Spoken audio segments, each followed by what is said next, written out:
Oh no. Hello everybody and welcome to the Zul'jin Distillery Invitational. I am joined this evening by my good buddy Recyclic. Welcome Recyclic, how you doing tonight? I'm doing alright, Rick. So I'll be your host tonight, Aero, and you won't get to hear a whole lot from Recyclic, as he might find himself muted or something, I don't know. But tonight we're going to see a matchup between Tickle Tassadar and LuBu. I'd love to tell you how these teams have done, but I actually don't know exactly where the standings are. I'd have to go figure that out. So we're just going to get right into the games here. I do know that that LuBu has lost at least one series because we played against them, but that's unfortunately all I know. So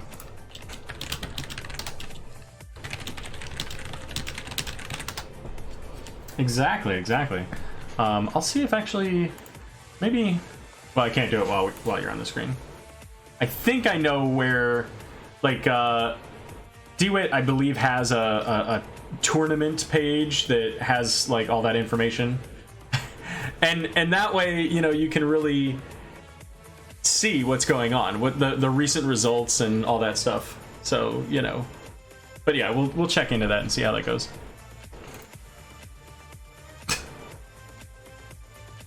I want you to know I turned to the side so I could look at you while I was talking. Yeah. I mean, it helps to make the point that I'm talking to my co-caster, Recyclic, over here, if I'm actually looking at Recyclic.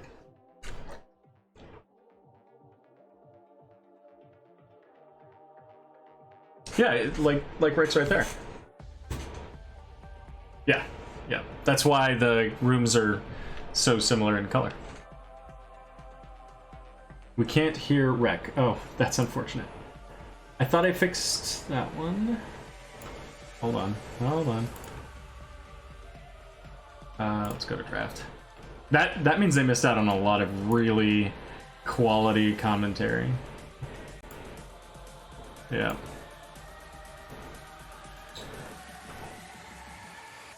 Point out that Tickle Tassadar on Battlefield of Eternity. I think that's a weird ban. I don't think he's particularly great on this map. Don't love it. Zeratul ban, however, I do agree with. Get rid of that man. Get rid of that Protoss man. Get him out of here. Go. While we wait, I have a nice little ASMR for anyone who can hear. I don't know if I'm still. No, you're good now. Or whatever, they can hear you now. That's funny. I'll continue talking. That is funny that I mentioned ban from Tickle Tassadar. It is funny that I strong mentioned hero in general. Oh shit. Not a particularly big playmaker or anything like that, but she can definitely set up walls and whatnot. Oh, I managed to somehow mute Discord when I was fixing your sound. So, anyways, yeah. All right. Well. So we're good. Now everybody can hear you. Excellent. Hi everyone. And the best part is that I threatened to mute you, but I actually had muted you. You did. Well, you really hate to hear it. Exactly. Arcane is going to be the first pickup, Aero. How do you feel about that one? You know, it's pretty standard for this map. You know, with the amateur opponent allowing for the race. You know, generally speaking, you want to have some kind of race value on your team, and Artanis is pretty solid, and he can survive in the solo lane pretty decently, so I think that's, you know, a decent pick, and it's a good early pick. It also helps to counter most of the race heroes on the opposite team when he gets his suppression pulse. By the way, just so you know, Rec, you are still on the camera on the draft. I actually put the yeah, no, I know. I'm sorry. Page. I had a very important text message. Sorry about that, but no, it's fine. I was just letting you know. Oh no, okay. So Diablo and Raynor are picked up next. Yeah, I like it. I mean, it's Diablo. Diablo's Diablo. He always will be. And Jimmy is also a decent racer and a decent character all around. They're not showing too much LuBu, that is. However, Alarak and Garrosh. You know, Bashing in chat asks about a Sergeant Hammer. I could very much see a Sergeant Hammer with the Artanis, Garrosh, Alarak combo they've got right now. I could definitely see excuse me. I could definitely see a Hammer there, T-Swizzle, but Greymane actually gonna get banned, so none of that main W man, what the hell? Auto attack man. So, and keep in mind too now that while ETC did have Mosh Pit banned for a little while, which adjusted his kind of power pretty significantly. Yes. It's back, so he's all good. Yeah, it's all good. And Li Ming's another one of those, you know, potential high-value race targets, depending on how you build her. And, you know, she's also really good for bomb and a hammer. Well, there you go. There you have it. So it wouldn't surprise me to see a hammer out of, who would that be? Lunchbox? Ooh, this is my jam. We got, oh, hey, look at that. We got a Lucio in here, boys. I love it. I love every second of it. This is excellent. And Jaina as well. Yeah, I like the Jaina pickup too. It's a good mage. She's decent all around. Again, this LuBu draft is very simplistic, I think. And then, as you said, the Sergeant Hammer going to be paired with Morales, actually. Well, I can't take credit for that. That was entirely on bashing. Yeah. You know, they clearly have more knowledge about the Tickle Tassadar team than I have. But I do like the pick. I mean, it's a strong pick for the group that they have. They have a lot of protection. They've got the telekinesis from Alarak. They've got throws from Garrosh. They have swaps from yeah, they got plenty. And how does LuBu reach that? They really don't. I mean, Dahaka went from behind, I guess, but they really can't reach that. So yeah, it's gonna be really rough. Yeah, because anybody that they go in with, like Diablo Shadow charges in, what happens? He gets, you know, thrown back out. If Dahaka comes in, like, okay, so he gets swapped. Maybe he can get a tongue onto Hammer, but you know what? She's got the Unstoppable, so who knows? Who knows? Well, let's get on to the game screen here. Game one here between Tickle Tassadar and LuBu. Now, these teams did not play each other in NGS. Tickle Tassadar was the top seed out of the C West. LuBu was the C East. They were number 3. But still, both teams did pretty well in their regular season. So this is going to be an interesting fight, kind of almost like an NGS Grand Finals in a way. In a sense, I suppose you could consider it as one. But Aero, do you want me to go ahead and introduce the red team? Or you know what? Why don't you go ahead and introduce the red team there? All right, I will introduce LuBu, boys. This is going to be Lucio, played by Streakwing. Diablo being played by, hold on, Macrotop. Dahaka played by Alan Hicks. Coffin will be playing Jaina, and Bandit going to be playing Raynor. All right, and for the blue team, Tickle Tassadar here. We've got Lunchbox on that hammer, Broomboy on Garrosh, Ogle the Great on Alarak, Butte Holiday on Sergeant Morales, Lieutenant Morales, man, people getting promotions and demotions around here, and Serenian on the Artanis. All right, a good flip on Diablo right out the gate, but it is Diablo. He's just going to charge right on out. He does lose half of his health bar in the process, though, so oh well. Yeah, in early game, Diablo doesn't have a whole ton of health, so he does have to be a little bit more careful. But to be fair, neither does Garrosh. Obviously, a lot of his health, his overall effective health, comes from that armor. And we don't see any real way that they're going to be able to reduce that. There's not a lot of percent damage unless I think Raynor can, but the flip onto the Jaina, Coffin's going to get deleted, and that's going to be first blood. Yeah, there it goes. I mean, this is a really scary comp, you know, like Tickle Tassadar's. That is, it's just not one that you can really approach. I'm not entirely sure how LuBu can really deal with something like this. I'm excited to see them try, though. They almost have to find a way to kill the Garrosh. And I don't know that there's a way that they can do that because of this exact reason. The throws and the telekinesis, you know, you almost have to get to 10 and hope that you can get like a big solid Jaina ring. But even that, you've got Indomitable. Lunchbox going to be able to use whatever the hammer ability is that gives you Unstoppable as well. So yeah, I know. And then Lunchbox just hits a knockback. So yeah, we'll that see. too. Okay. And there's that interaction that I mentioned earlier, right? The charge onto the hammer and the throw onto from Garrosh. Get out of here, you know? Yeah. Here it goes. And this time, though, they do get the pull into the blizzard, but Raynor's going to go down. Yeah, unfortunate. Just checking out top lane real quick. Dahaka seems to be having a much better time than Artanis, which honestly is kind of to be expected. I don't think Artanis wins too many matchups, so I guess good for Dahaka. He's keeping up on the soak. Yeah, they're about a quarter level behind, mostly because of those kills there. But again, LuBu's going to have a very difficult time, and we see the amount of displacement, whether it's a throw, a grenade, a concussive blast, a telekinesis, like... Yep. And they've already got a tower down. There's no real threat to Tickle Tassadar on this. Absolutely. So I really do think that a lot of their value is going to come in this section right here. If LuBu can either outrace their opponent, or if they can, you know, sneak around and get behind the hammer, then that's where they're going to have potential. Yeah, I mean, Exterminator was taken, although I'm kind of spooked by Bandit's positioning there. Though Ogle did not want to partake in attacking there, so that's okay though. They're going to go ahead and LuBu is going to go ahead and defend their Immo now. Let's see if they can do so successfully. It looks like they're just sending the Diablo over there and checking in on Diablo. He's only got 41 souls, so he's not super healthy. And, you know, LuBu went and picked up the Shaman Camp, but they picked it up really late, and they gave up the halftime entirely so that they could get the Shaman Camp, and the Shaman Camp's going to get cleared instantly. It's going to get almost no value. Yeah, that's all right, though. A moral victory, we'll call it there, OGT. All right, so what we got in the bottom here, Alan Hicks clearing out the lane, but Artanis is coming back.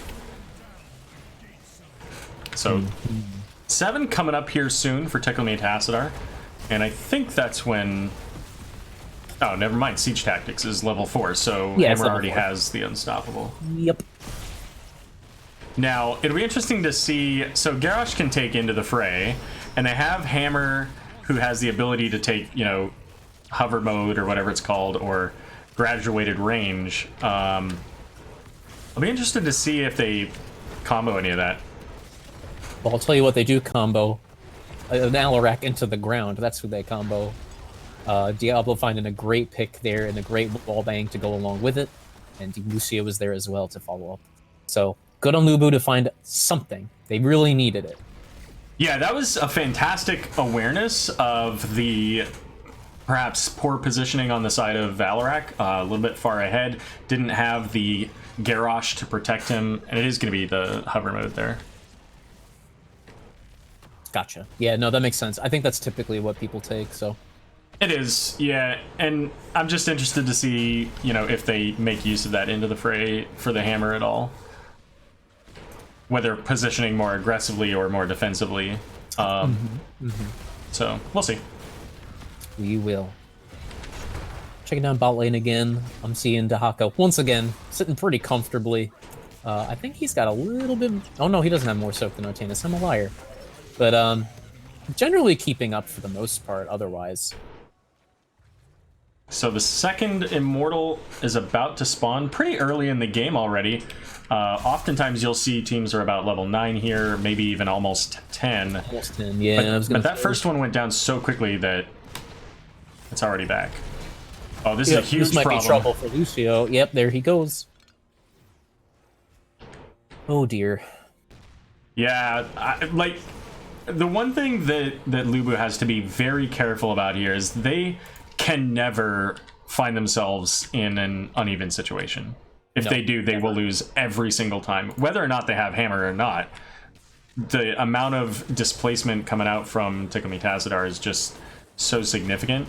They'll throw them, they'll swap them, they'll concuss them, they'll telekinesis them, they'll grenade them, and then all of a sudden they'll go from their half of the map to their enemy's core. Yeah, exactly. But maybe they can find something here, Aero. Let's see. Well, it's getting to be about that time, because level 10 is not too far away. The swap in onto, I believe it was Raynor there. And Raynor is putting out a lot of damage along with this Jaina Blizzard, but Cawthon's very low. Ogle getting booped back from the Lucio. It's going to be the second kill. Yeah, once again, Alarak just getting kind of caught, I suppose. But Yeah, now that one I felt like that was earned by LuBu. That wasn't just awareness of bad positioning. That was them, you know, taking the engage that Artanis started and earning that. Turning it into something that they can use, absolutely. And that's good for them, because if they can do that, that's how they win this game, right? They find ways to make the engages more valuable for themselves. Absolutely. The funny thing is they are ahead in soak, or experience rather, at least. So what do we have out of LuBu over here?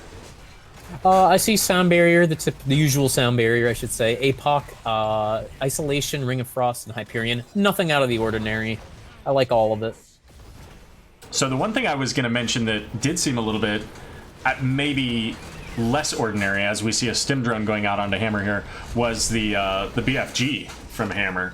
Now, I don't think either of her ultimates are more or less valuable, but the Napalm Strike does seem like more of a siege tactic, or a siege ability here.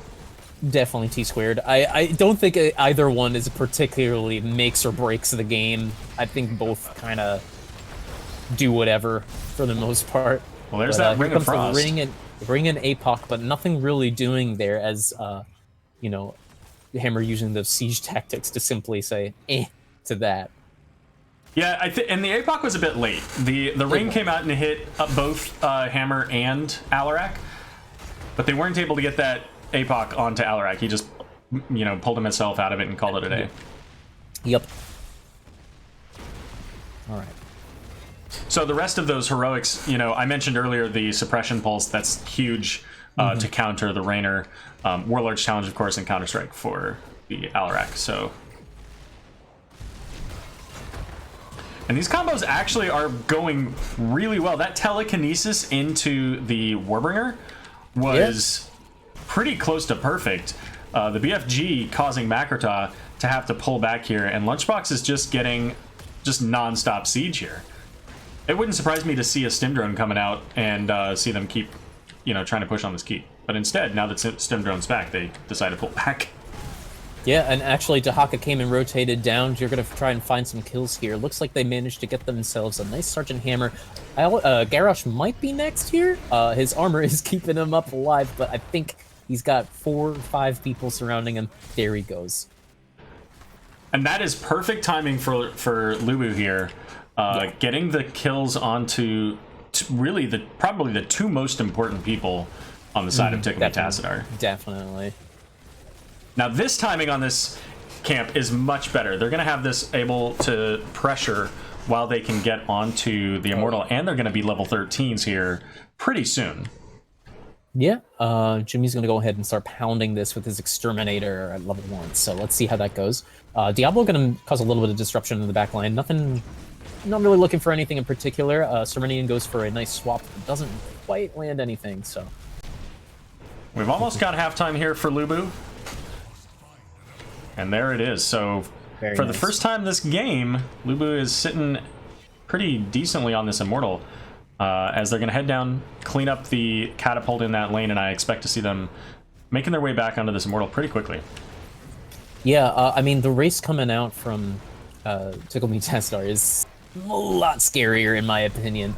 But there's going to be a quick engage. Lucio popping a sound barrier a little early, but it allows this rest of his team to go in. A big kill onto Sergeant Hammer, manages to keep them up for a little bit longer. Let's see if they can find something else, Aero. Well, and that was absolutely, that was 100% Garrosh's error. But the pull, the shove, the pull, and all of a sudden, all of the displacement being performed by LuBu. But what I was going to say there was, you know, Garrosh chasing after the Jaina led to LuBu being able to walk past the biggest problem for them in getting the engage on the Hammer, and that allowed them to get the kill on the Hammer. Absolutely.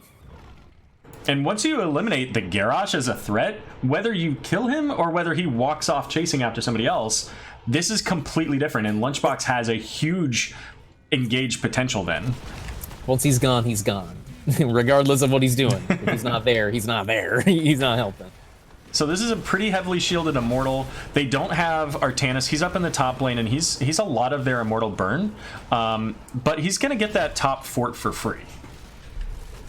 Yeah, it looks that way. I mean, there's not much else that LuBu can do right now. They gotta find something for themselves, some sort of opening, you know. And I think this is the answer, the IMO. Yeah, and you know, I think that if Alan Hicks had just stayed down in here, I think they could have gotten more value. We'll see how far they get on this. I actually do agree with that. I was kind of going to bring up a point while you were talking, like... Here he comes! Haka stays. Oh, here it goes. Nice 5v5 coming out. Lucio getting some healing out on everybody, and APOC and Ring coming out once again. Ogle looking in a not great spot, but he finds himself a Lucio before falling to Jaina. And now the Immortal sitting at about 15%. Ooh. Here comes the Hyperion and the swap onto Dahaka, but now Serenian in a terrible place gets charged right into that keep. Butte Holiday trying to keep him up, but just not enough. But because of the range of that hammer, allowing them to fight in that circle, securing the kill onto Raynor, and it looks like Alan Hicks is going to go down as well. So that is a, what is that, a 2 for 3? 2 for 3, but they did get about 2/3, maybe even 80% of this keep. I'd venture to say 2/3, 75%, 3/4, Aero. You know what? Let's do the math. 5,500 out of 17,000. There you go. Although this is going to allow Tickle Me Tassadar to go ahead and just get this bottom keep absolutely free. Yeah, that's unfortunate for LuBu. They're going to have that camp going in the top lane, but there's nobody close enough. They can't hearth quickly enough to, you know, really stop this. Especially with the hover mode. Well, never mind. I guess they just didn't have as much damage as we thought. As with a stim drone on the hammer. She just didn't do as much as we expected her to. So now those bottom keeps are equal, basically. In fact, let's take a look. Who's winning on that one? So 5,500 on the side of Tickle Me Tassadar, 57-51. So they're very close. Like a basic attack from a hammer, though. Pretty close. Let's actually take a look at that. Who is that for? She does 262. I don't know why it didn't show. I guess I have to. There we go. Yeah, 262. So there you go. Yeah.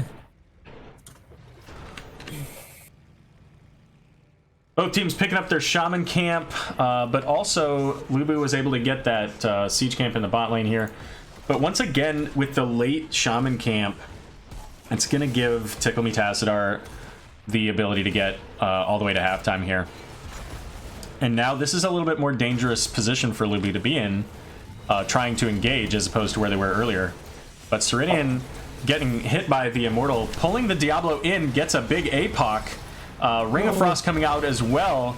But Warlord Challenge going to happen, and look at these health bars. Tickle Me Tassadar is just getting demolished here as Garrosh into the phrase, Morales out, Lucio getting the kill. They do get the counter kill onto Diablo, and Coughlin getting very low, but they get the Sergeant Hammer.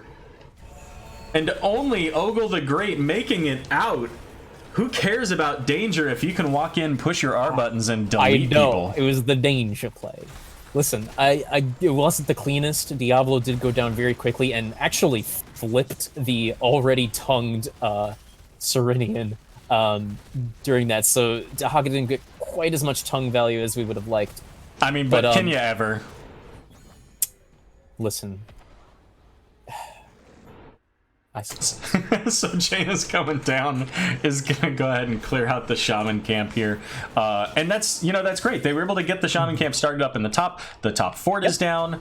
They're all the way up to the wall here, and this Immortal is gonna come right in, and they're gonna start seeing value.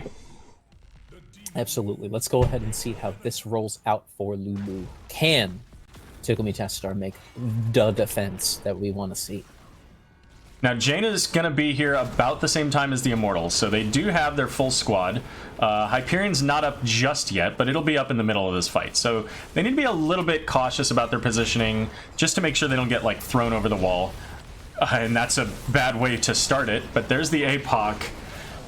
Counter-Strike did prevent Ogle from dying, but Serenian deep into the red pops that swap and does get the disengage. Sorry, Mr. T, but here comes Lucio. Show me what you can do. Yes, I love Lucio, but I liked the Hyperion onto this keep push. Really good timing on that one, and they managed to find themselves another nice Sergeant Hammer. So look at that. And all of a sudden, this deadly comp out of Tickle Me Tassadar looking a little bit cautious, especially without that hammer. That hammer, consistent siege damage, that sustained auto attack damage onto the heroes is very important for their combo. As not that it's impossible for them to secure a kill with just the Alarak and Artanis, but it's much more difficult. Oh, significantly, yeah. You know, the whole comp more or less relies, I suppose, on Hammer being alive. And if she's not alive, it's kind of like the Garrosh point you brought up. He's not there. He's not there. Right. Well, here we go. Both teams making their way down. I would expect to see Tickle Me Tassadar not go into this, although... No, they're just kind of checking it out. Although, no, Garrosh didn't want any of it. I was actually surprised. I thought Diablo might want some of that, but he decided maybe not. No, they're waiting for 20s, my mans. Not so much. There's the burrow to get Dahaka out. You know, and like you said, I mean, they've got the siege camp. They don't need to push it too hard, but there are the level 20s. Let's pop those up. Yeah, it's gonna be Contagion, no big surprise. Lord of Terror. Huh. That doesn't surprise me at all with how many times Diablo has been right in the middle of them. That's a huge bonus for him. I actually do like that. Okay, no, good point. House Party, fun. And Aero, something's happening. No, just kidding, nothing's happening except for a big ring coming out onto Artanis, but he gets thrown out of there. Swap landing onto the Raynor, so Raynor is a little bit far in, but Serenian gets shadow charged. Dahaka, however, gonna get counter killed. The Apocalypse going out does not get the stun onto anybody, so with that, Hyperion's gonna finish off the bottom keep.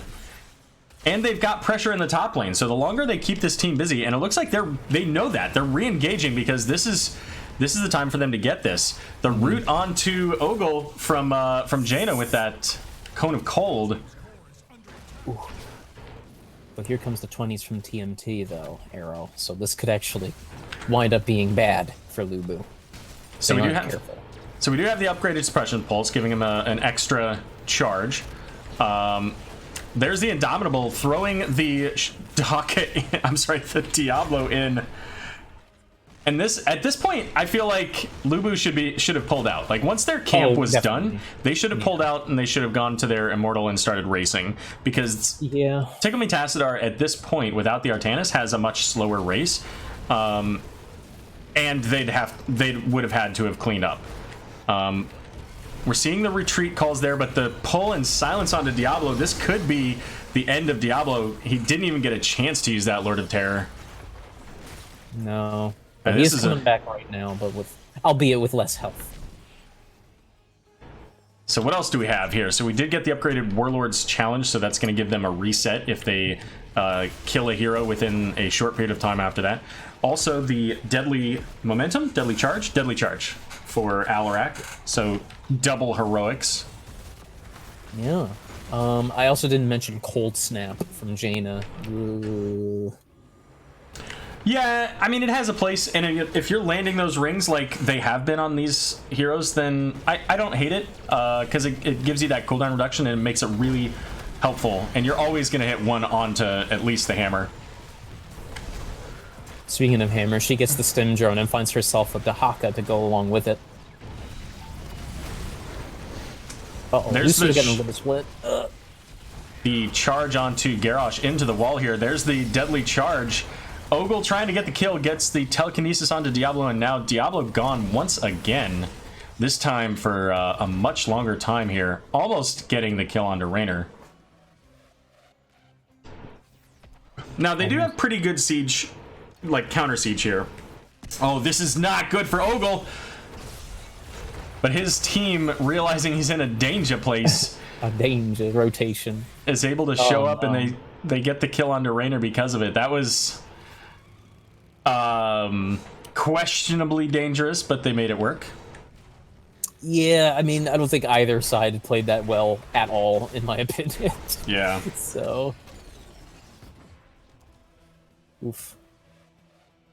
So I guess one positive about this is that because Tickle for LuBu is that because Tickle Me Tassadar had to really defend that immortal, it left only Serenian as the aggressor. It doesn't have a whole lot of shields. Jaina can burn through at least the shield, so it'll be a melee immortal soon enough. But they don't have Raynor, at least not yet. No, and that's their biggest anti-siege, and unfortunately, I don't think he'll be up in time for this Immo to reach the... Oh, I might be wrong, actually. Yeah, he'll be up. So Immo decided to try and stun some minions there, T-Prime. As you do, right? Immo doing what Immos do, making sure that you get that soak. Yeah, the level 22 soak, of course. Yeah. So there's the blind, does hit everybody there, and keep in mind there's going to be another one here shortly. Looking at maybe that Diablo, but the Groundbreaker stun, just a short period of time here. And this keep is all gone, but so is the Immortal, pretty much. So we'll have to see if they look for this. They do get that Dahaka tongue, and Dahaka's just getting obliterated. Does get the burrow out. BFG coming in, and Alan Hicks still pretty low. Does get that contagion out onto the front line, but Dahaka's going to go down. And now Makrota trying to make something happen, but the big kill between Hammer and Alarak cleaning up the LuBu team, and that's going to be maybe a fifth? Not quite. No. But that is the game, which is a little bit more important. Oh, just kidding. It is the fifth. But it is going to be the game, which is more important than a fifth, I was gonna say. This was a pretty chaotic game. Either team, like both teams had opportunities to win. Obviously, we see that Tickle Me Tassadar completed this game. And really, I think the one difference that LuBu could have made, the one change when you guys come back and watch this later, is that when they're on that, when they're at the enemy's core and they're looking at, you know, the Immortal has spawned. Somebody was dead. I don't remember who it was. Maybe Garrosh. No, it wasn't Garrosh. It wasn't Hammer. Hold on. I think it was Artanis. Could have been. It would have been either Artanis or Alarak. I don't remember. Either way, they had one down for 40 seconds or whatever. And I think if they had left while Garrosh went up to deal with that camp, and gone to the Immortal instead of trying to get damage onto the core, then that Immortal's already at halftime, and now, they've got a 5-on-4 for that second half, at least for a short period of time. And I think that in that case, I think that they win that. And once they have that Immortal, that goes straight into the core. There's no keep left, and I think they win the game then. But that was a great first half from Tickle Me Tassadar. A little bit sketchy for most of the second half, but you know what? They stuck it out and managed to get the kills that they needed to, and there you go. Yeah, there it is. There it is. Whew. Got a little hot there. Whew. So what do you think about the animated background there, Rek? Did you see that earlier? Oh, animated background, what? Yeah, you'll have to see it in about 60 seconds when it shows back up. Let me know what you think there. Sure. I will check it out in just a moment. I went out now. I don't remember this. So this is the one that I used for our playoffs that I used the other day. So it's kind of a, I don't know, it's a bluish background with wavy lights. It's just a thing. I was just interested in your opinion. Okay, give me a second. It's coming. I can feel it coming. Oh. Bashing. Oh. WTF is this game? B saving Ogle. He wanted to feed. I could feel it. Definitely, there was certainly that moment. There was that opportunity. Yeah. Let's give them their point, because I forgot. So that was the pick of LuBu. Now, being down 1-0, they get to choose where they're going now. Oh, okay. Oh, and I see the animated background there, T-Bone. Oh, very nice. And trying to find out where we're going here. I think they're in a game. Let's see if I can... Not in a game, but in the lobby. Oh. Let's see. And I can't... There we go. Looks like we're going to Infernal Shrines, Rec. They like their Diablo maps.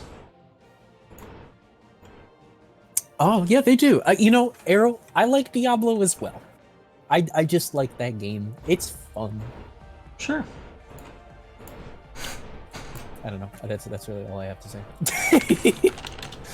And it looks like they're on the right sides. What about you guys at home? You like Diablo? You know what I would be interested in is knowing, as you like, what the tiers look like for Infernal Shrine specifically, because it's a very common map pick. I'd be interested to see how does it scale in higher competition play. So in NGS, that would be anywhere from Div D to Heroic. You know, what does Div S look like, or Hero Type? Like, when you get into, like, the TESPA Collegiate, like, maybe in the early stages, it's picked more often than at the end. You know, I'm just interested to know, is this a map that's picked so often at one tier or another? You know? Do you get what I'm saying there, Rec? Yeah, like, no, I think I know what you mean. Is it picked more in higher play? Is that what you're trying to get at? Yeah, higher or lower play or what have you, you know? Or whatever. Yeah. Okay, gotcha. I know what you mean now. Yes. What tier of play is this seen more or less in? Gotcha. Or is it similar across the board? You know, is it something that teams like to pick top to bottom, you know? You know, it's funny you say that, just because, like, before I actually got into, I suppose we'll say, competitive play, this was my favorite map, like, bar none. And honestly, it's still one of my favorites. I wouldn't say it's my absolute favorite right now, but it's up there. And so it's kind of funny you say that, you know, like, when I was a scrub, I still am, but when I was a scrub, it's still one of my favorites. So it's kind of funny that you bring this up. So what would you say is your favorite map?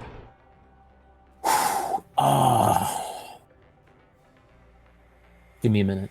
Give me 1 minute, so now I have to look them up, because I'm going to say something and then regret my choice. Oh, you know what I could do? I could actually show the map bands, since, you know, I've got them and haven't bothered to do that. What a concept. Let's see, maps. I want to say Volskaya is my favorite. It's a map I understand. That's fair. It's one I understand. It's very, I suppose...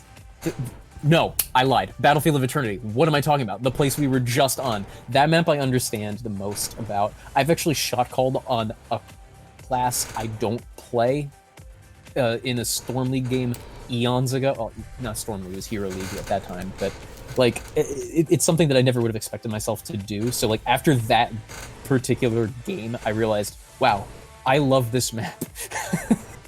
Fair enough. Well, yeah. Just a quick look here. So the bans were actually Volskaya Foundry and Tomb of the Spider Queen on the side of Tickle Me Tassadar. We had Dragonshire and Towers of Doom on the side of LuBu. Gotcha. And as we just saw, Battlefield Eternity was the selection of LuBu. They lost that, unfortunately, to Tickle Me Tassadar. The second game, Infernal Shrines, was also selected by LuBu, so we'll see how that goes. Now, you may have heard, we've had some bans going on. So we had the exact same set of bans as Game 1, but our first pick hero is a little bit different going into the Ana. Yeah, literally the opposite. I think Morales was picked last, the last on that side in the rotation. Dehaka once again being picked up by Alan Hicks, and this time we're going to see Bandit playing Gulan. Well, we don't know if it's Bandit yet. There are swapperoos. So I've seen Ogle play Medivh, and so it doesn't surprise me to see the pick. And at least right now, it looks like we're seeing your standard kidnap comp. Yeah, it looks very typical standard kidnapping. So what would you pair with a kidnap comp on Infernal Shrines? We need wave clear. Need wave clear. Well, that's one option, but not anymore, haha.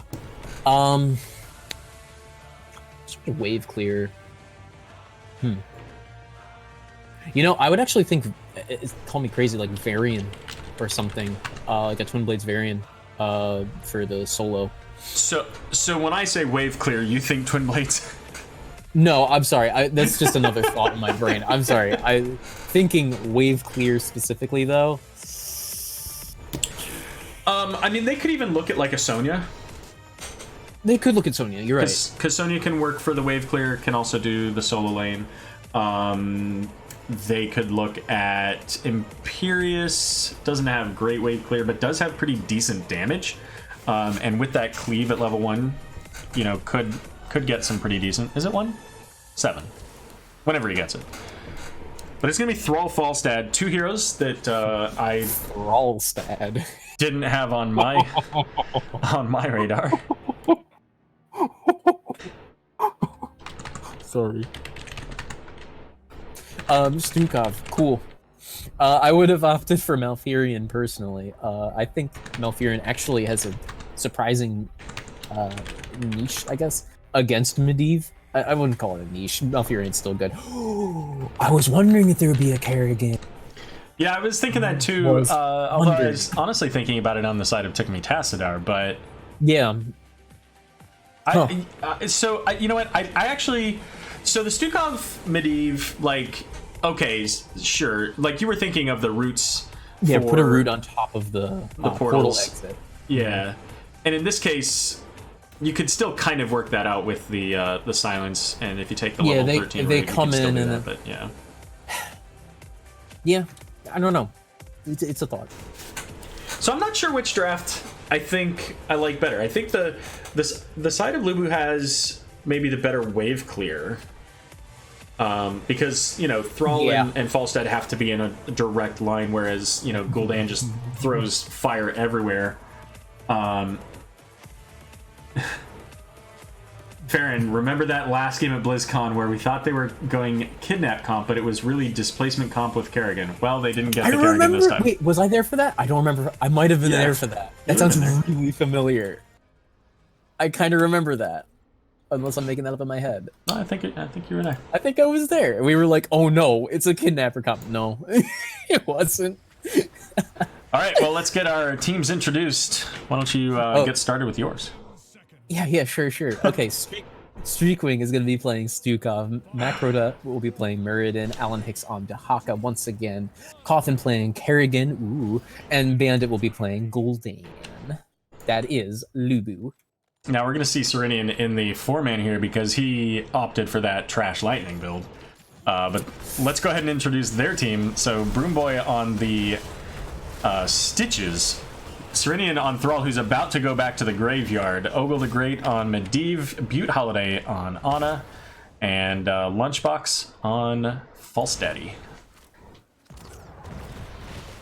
Excuse me. Good on Medivh to save Ana there, but unfortunately T-Rex... Thrall was not so lucky. Well, and you know what? At level 1, Medivh already has 9 stacks of Master's Touch. And you know what? Tell me where the real value is. That's the moral victories. That's crazy. But even with that kill, both teams pretty similar in XP, as Falstad did catch that top lane XP, and Falstad going the Bribe build, the Wingman I think it's called. Everything else seems pretty standard other than the Crash Lightning. So yeah, we'll see how Crash Lightning is one of those things that, you know, if you can't complete it, it's garbage, and if you do complete it, it's slightly less garbage. But on a map like this, if you can complete it pretty early and, you know, fight over the shrines, it's maybe not terrible because you're going to be able to get a lot of damage onto your enemy team. But Kerrigan combo going to come out and they're going to get another kill, this time onto Ana. Yeah, I guess Ana was too far up there. Not too great. That being said, Kerrigan's actually doing a pretty good job with these pulls. I can't play Kerrigan. Like, legit my worst character.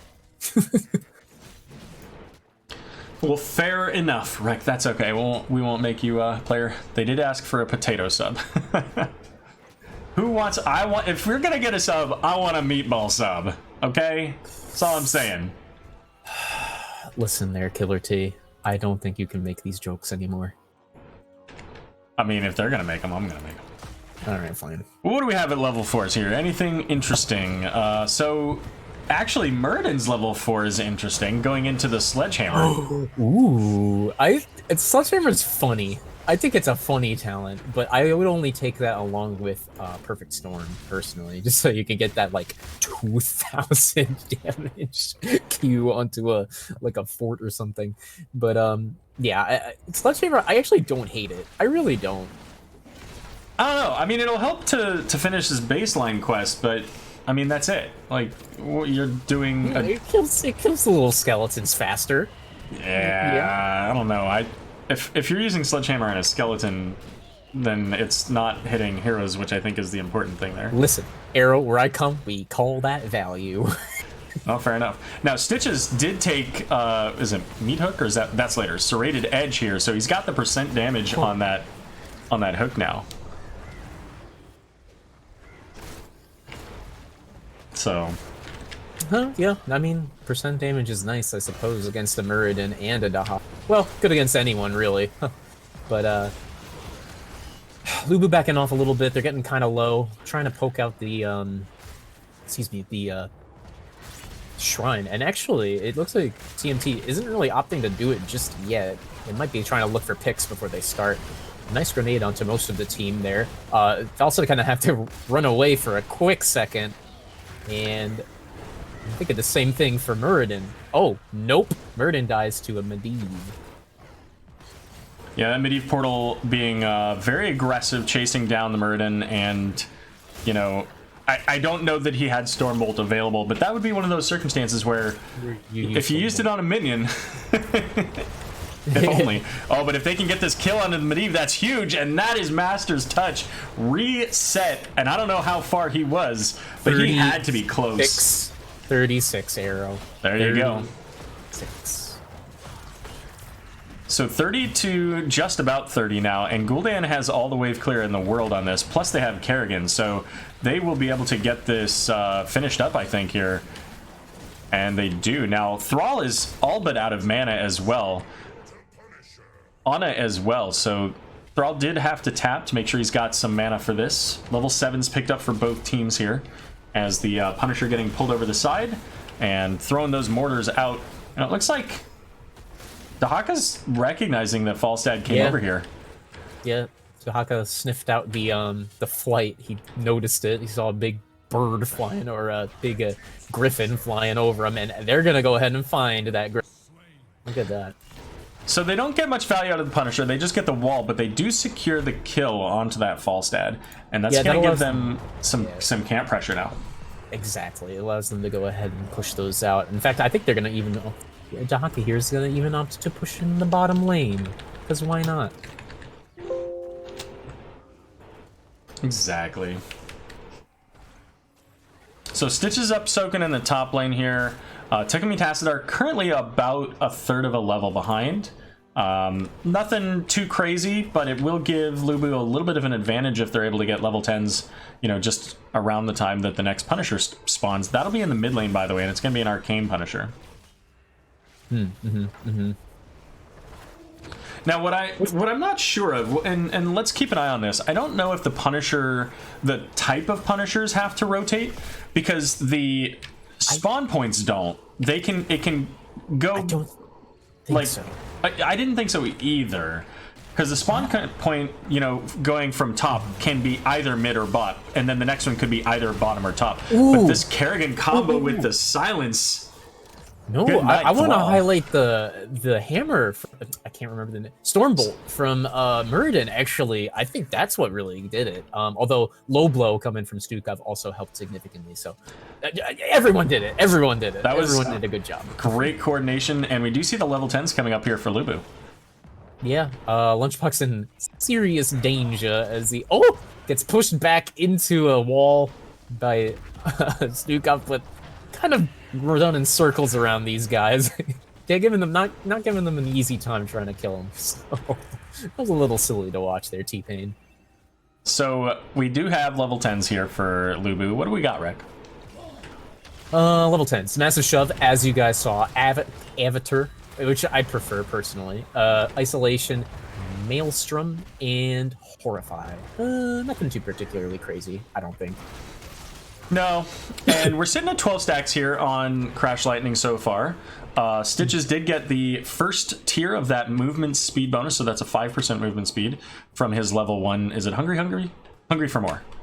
Hungry for, yeah. 10 stacks for the Master's Touch. And 11 stacks for the level 1. What is that trait called? Stormbolt. Just Stormbolt. Okay. But they're coming in. Level 10's available here. We have the Gorge. We have the Polymorph.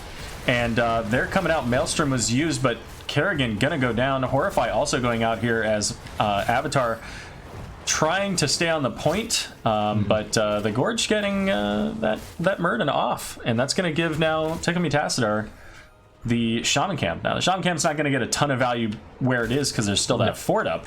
But it does get them the kill on the Kerrigan, and that's going to allow the Tickle Tassadar group to get started on this shrine. Indeed. I mean, this is where their comp comes alive. It kind of makes sense, I suppose, that they were having such a hard time pre-10. But yeah, now that, you know, their heroics are all online, I think it's safe to say that Tickle Tassadar is going to have a much more fun time. Let's say that. So that's Gust used now. So Polymorph is the only one, or Polybomb, I guess, is the only ultimate available here for Tickle Tassadar. 37-4. So I think LuBu's kind of staying a little bit long on this. I don't think they need to stick around, but they don't care. The hook goes out, doesn't hit anybody, but Ceridian rather is going to be the kill on that Thrall. Bandit getting pretty low, but it looks like Gul'dan is going to make it out. Bio kill switch. Makes the choice to not walk into the Punisher. However, Cawthon excellent choice. Yeah, Cawthon allowing the Punisher to jump right on top of him at the wall. So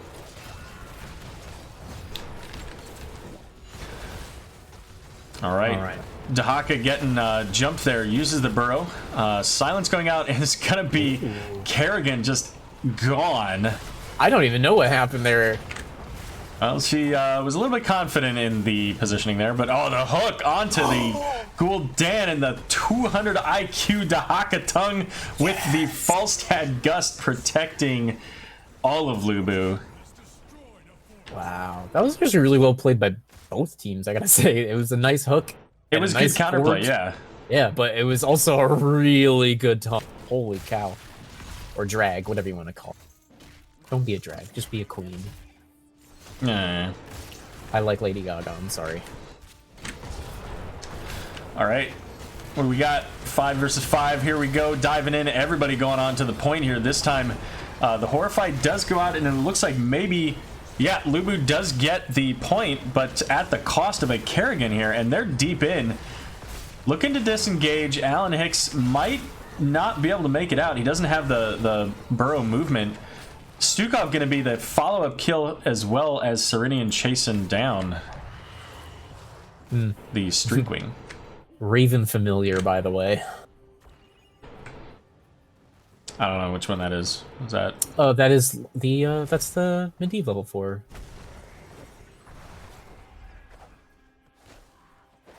Additional damage and slowing them. Got it.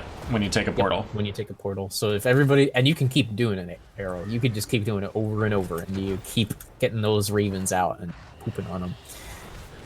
Murder, thanks very much for the Twitch Prime.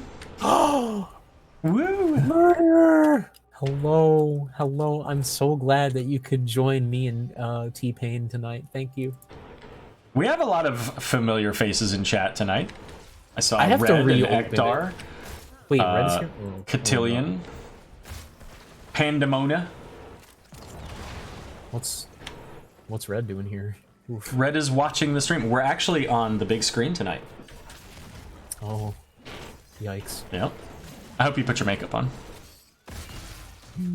I did shower just before this, so I There you suppose go. I count. Yeah, it's close. Slightly less filthy than usual. All right, 5 people pushing bottom now. Uh-oh. Sleep onto the Gul'dan. Here comes the portal under the tower, but they don't care because they've got minions here. The Gust away is going to isolate as Gul'dan now does pop the Horrify, but doesn't matter.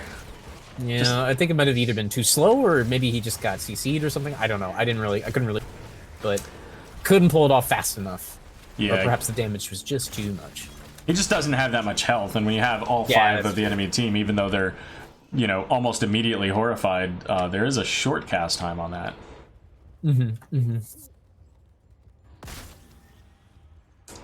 Oh, Farron's in town. Of course, I mentioned that earlier too. Rackham's here too.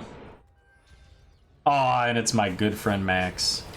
I wonder if Alex is watching. No, it's 10 o'clock. Alex isn't watching at this point. Oh, damn. If only. I wish I had friends.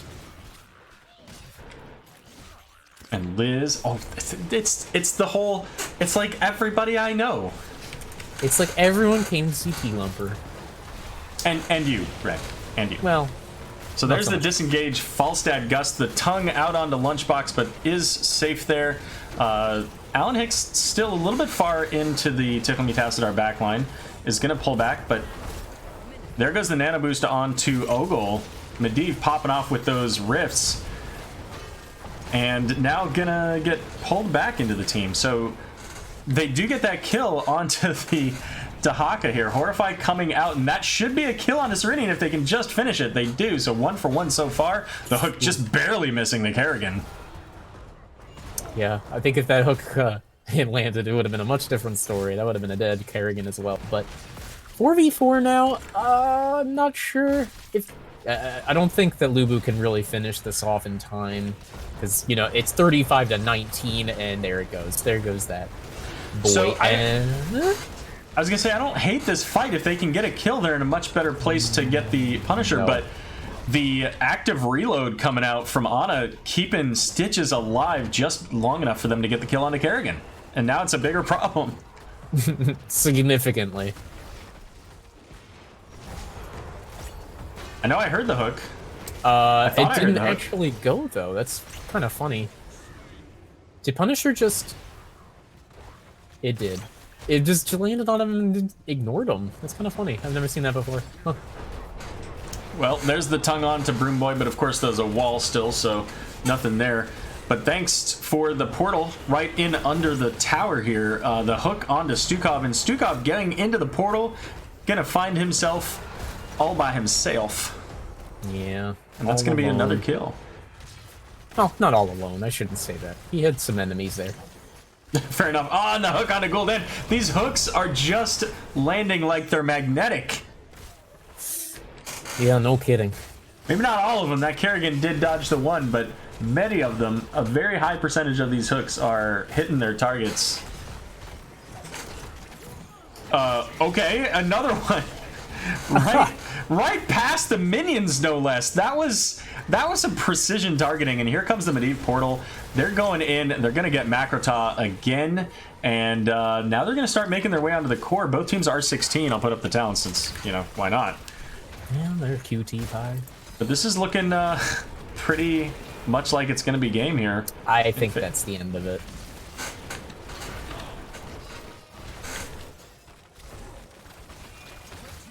Throwing out those R buttons, just trying to get something. Maybe get this kill onto Falstad. They do get the one additional kill onto Stukov right at the end there. And game number 2 also going to go over to Tickle Me Tassadar.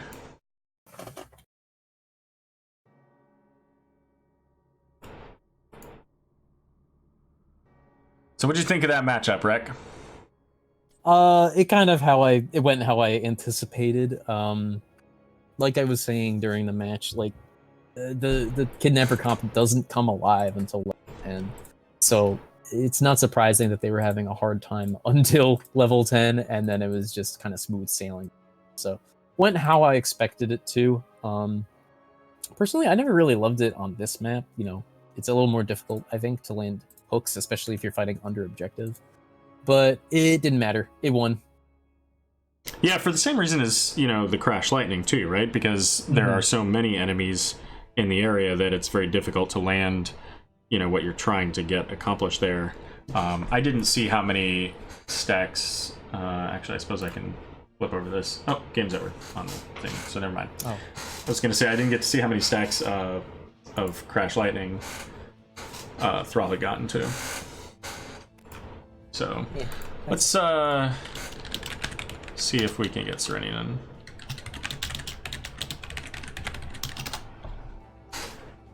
Or somebody from their team. All right, so. Excuse me. All right, so we're not doing the interview page because it's a NGS overlay. Oh. So let's go to. Are you in the Discord? What Discord? You added to it. So go to the. Yeah, you invited me that one. Go yeah. to the. I don't know. Go to the casting booth. I hope they can join Let's that. go there. Let's go there. Hello. Okay. Hold on.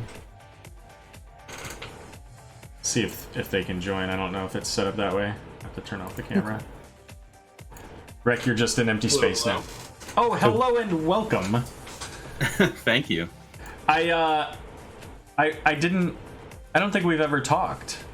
Not verbally, no. Yeah, I think this is our first time. So congratulations on your victory, your 2-0 victory. I do have to admit, I did not think it was going to be a 2-0 victory about 2/3 of the way through that BOE game.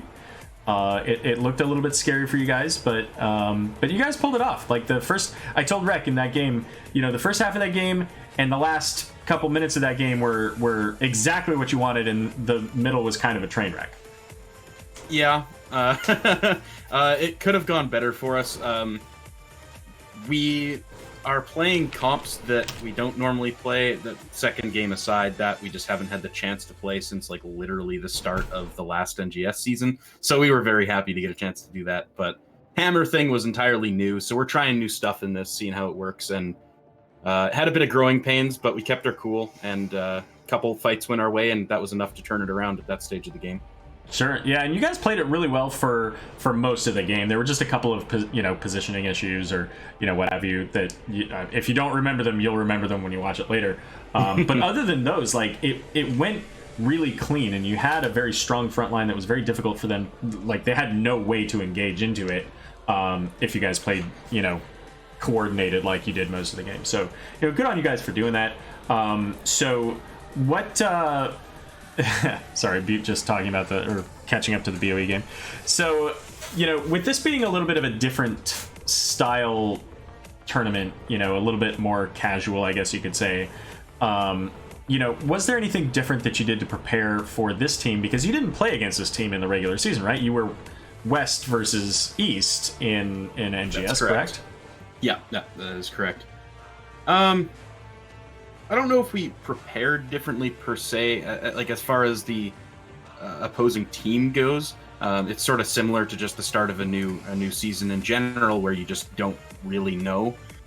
So we sort of went in with a normal mindset for that. Again, like I said, we're trying new things, so mentality's different in that sense. We're less concerned with the idea of losing or veering away from our comfort zone here, because we're trying to focus on improving things during this invitational. We're trying new strategies, seeing what works, what doesn't. So that's sort of the mindset we're trying to shift into, less quote unquote try hard. But well, yeah. and you guys are a relatively young team in general, having just thrown yourselves together at the last minute of the last hour of the signups for NGS last season. How much of your team is still the same as what you started with at the beginning of the season beginning of the NGS season?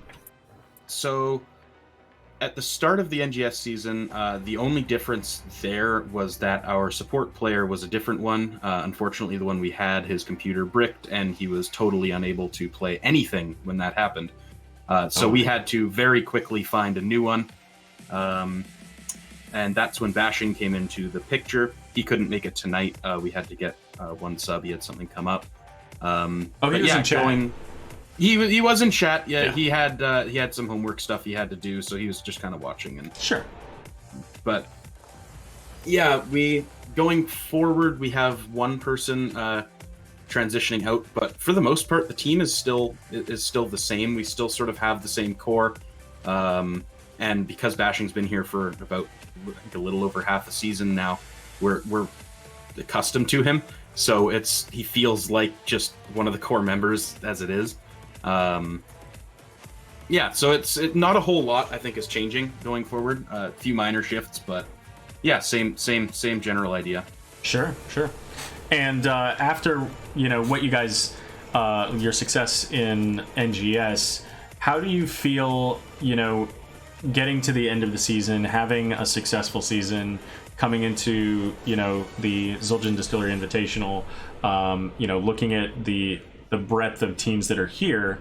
Like, where do you feel that you stand up in this? Do you feel like you're, near the top, that you're a favorite in this? Do you feel like there's a lot of competition that are about equal as you? What are your thoughts right now? We think we're definitely competitive, because there's a number of teams that, at least in the last NGS season, were in varying divs that will now be facing. We think we're competitive because we felt like we would be competitive in those other divs were we there during the season.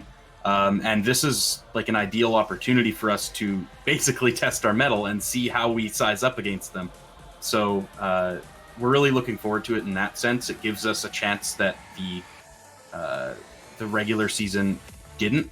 And now in this new environment, we can try those things out and we can see how that plays out for us, and it gives us a better picture going forward. So now, I didn't catch this until just this moment, but are you like Eastern Canadian? Western. Okay. My mom is Eastern Canadian, so maybe it shows a little bit or something. But there were a couple of words that you said to me that sounded Eastern Canadian compared to some other things, but that's okay. I just straight up just popped up and I had to ask. I've got one more question for you, then I'll let it go over to Rec here.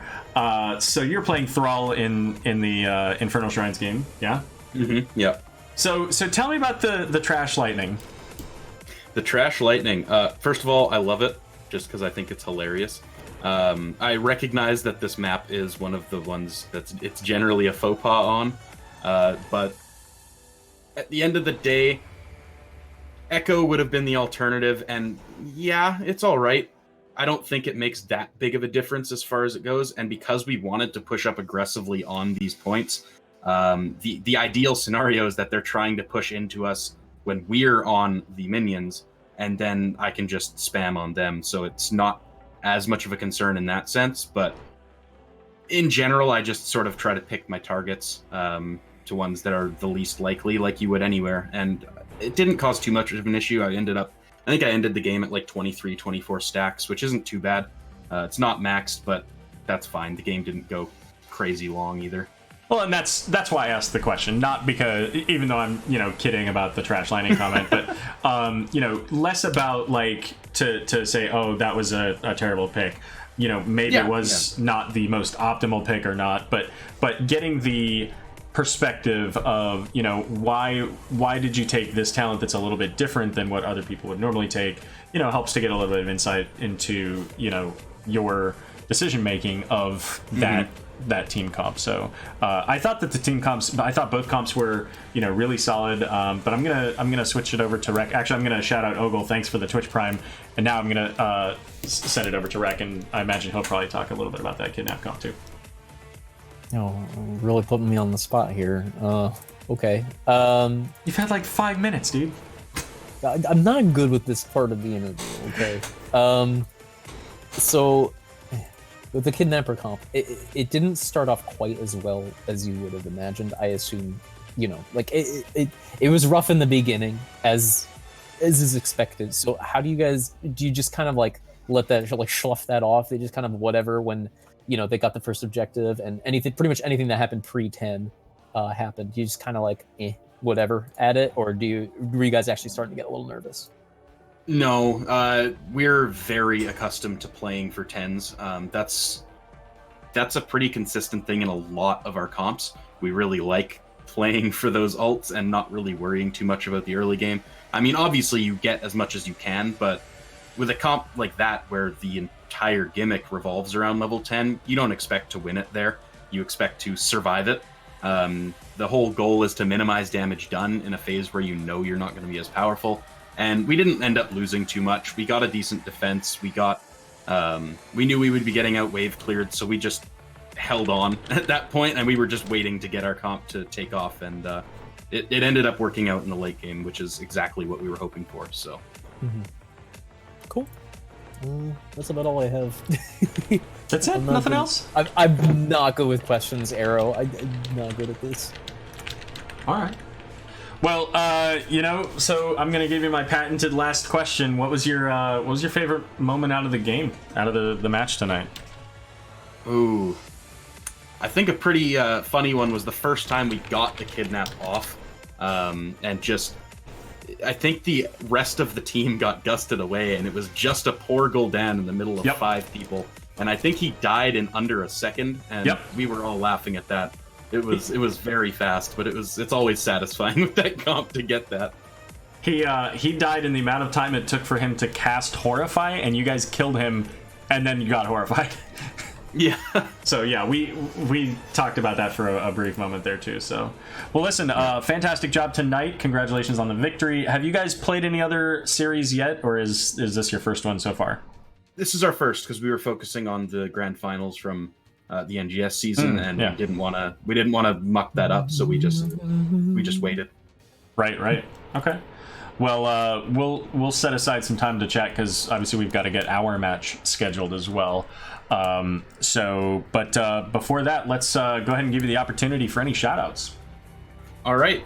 Shout out first and foremost to Beautiful Holiday, who helped fill in when we had a last minute event come up for our support player. She was a lot of fun. That was a very enjoyable night. It was very entertaining. She fit in pretty well. Shout out to DeWitt for putting this on, and the whole team, Zildjian Distillery. It's really cool that we have things like this to keep things fun and fresh. Shout out to the rest of the team for being willing to try new things. The hammer thing I know is something Lunchbox has wanted to do for a while, so he finally got his chance in a real game. Shout out to LuBu. They've been really good with scheduling. It was very easy to do, which it isn't always, especially when we're looking at East and West team, even though we have some East players. But yeah.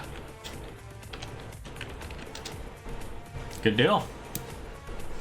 All right. Well, thanks very much for joining us, Rinian. Again, congratulations on your victory. Good luck with the rest of the XGDI off-season, season tournament, whatever you want to call it, event. Anyways, the Invitational, and we'll chat with you soon. Thank you very much. Thank you too for casting this. Yeah, for sure. Show. All right. Have a good night. Bye. All right, Rick, I'm going to call you back. Okay. Do you want me to put my camera on? You should put your camera on, otherwise it's just gonna show this awkwardness in that box that I put on for you. There. Oh gosh. Oh, Rick. Oh, I can only imagine what that looks like on Red's TV. Oh my god. All right, well, everybody, thanks very much for joining us here. So there is another game here coming up here in 45 minutes or so that I think we'll just go ahead and pick up. It's going to be between Wood League and a combination team between Calculated Throw and Regen Blue. So different aspects of those two teams coming together for the Invitational. So that should be a really enjoyable game. I think those two teams are going to be pretty evenly matched. But that starts at, I think, 11? 10:30. Oh, 10:30. That's in 10 minutes. Well, then, you know what? Since I'm going to cast that, I'm just going to stay here and just put it on an AFK, and we'll be back in 10 minutes. Rec, is there anything you want to say to Twitch chat people at home before you take off for the evening?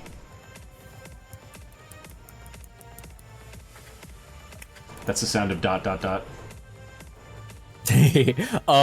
Bye everyone. I don't really have anything to say. Thanks for coming out and supporting our good friend T Swizzle here, and it was a good time, Aero. All right, well, thanks for joining me tonight, Rec. Have a great evening, and everybody, we'll see you back in about 10 minutes. Yeah, I can.